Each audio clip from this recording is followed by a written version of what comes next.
मत्ती अध्याय 8। कोढ़ के रोगी को चंगा करना।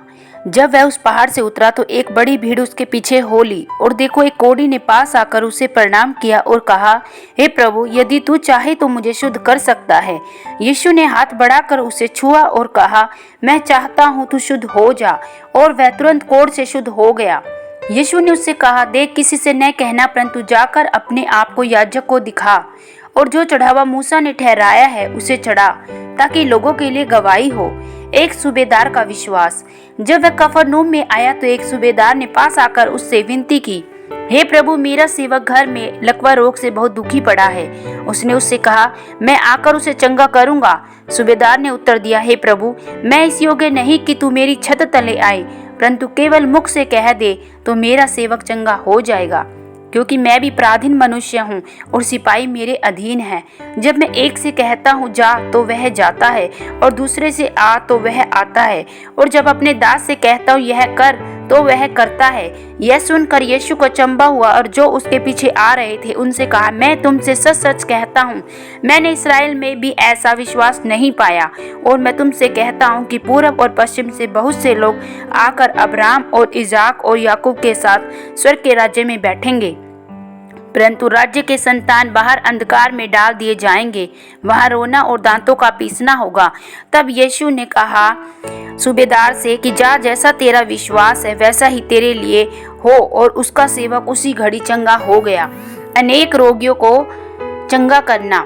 जब यीशु पतरस के घर आया तो उसने उसकी सास को ज्वर में पड़ी देखा। उसने उसका हाथ छुआ और उसका ज्वर उतर गया, और वह उठकर उसकी सेवा करने लगी। जब संध्या हुई तब वे उसके पास बहुत से लोगों को लाए जिनमें दुष्ट आत्माएं थी, और उसने उन आत्माओं को अपने वचन से निकाल दिया और सब बीमारों को चंगा किया, ताकि जो वचन यशायाह भविष्यवक्ता के द्वारा कहा गया था वह पूरा हो। उसने आप हमारी दुर्बलताओं को ले लिया और हमारी बीमारियों को उठा लिया। यीशु का शिष्य बनने का मूल्य। यीशु ने जब अपने चारों ओर एक बड़ी भीड़ देखी तो झील के उस पार जाने की आज्ञा दी।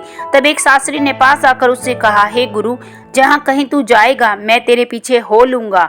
यीशु ने उससे कहा, लोमड़ियों के भट्ट और आकाश के पक्षियों के बसेरे होते हैं, परंतु मनुष्य के पुत्र के लिए सिर धरने की भी जगह नहीं।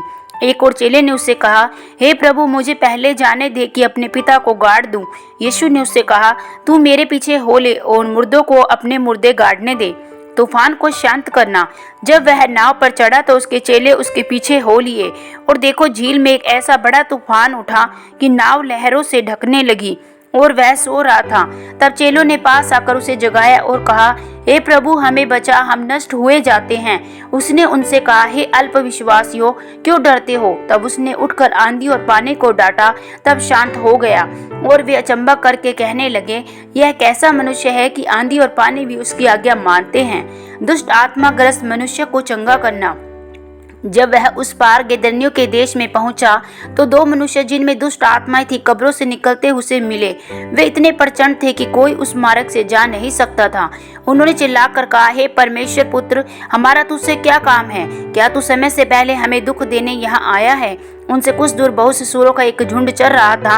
दुष्ट आत्माओं ने उससे यह कहकर विनती की, यदि तू हमें निकालता है तो सूरों के झुंड में भेज दे। उसने उनसे कहा, जाओ। और वे निकलकर सूरों में बैठ गई, और देखो सारा झुंड कड़ारे पे से झपट कर पानी में जा पड़ा और डूब मरा। उनके चरवाहे भागे और नगर में जाकर ये सब बातें और जिनमें दुष्ट आत्माएं थी उनका सारा हाल कह सुनाया। तब सारे नगर के लोग यीशु से भेंट करने को निकल आए और उसे देखकर विनती की कि हमारी सीमा से बाहर चला जा। आमीन।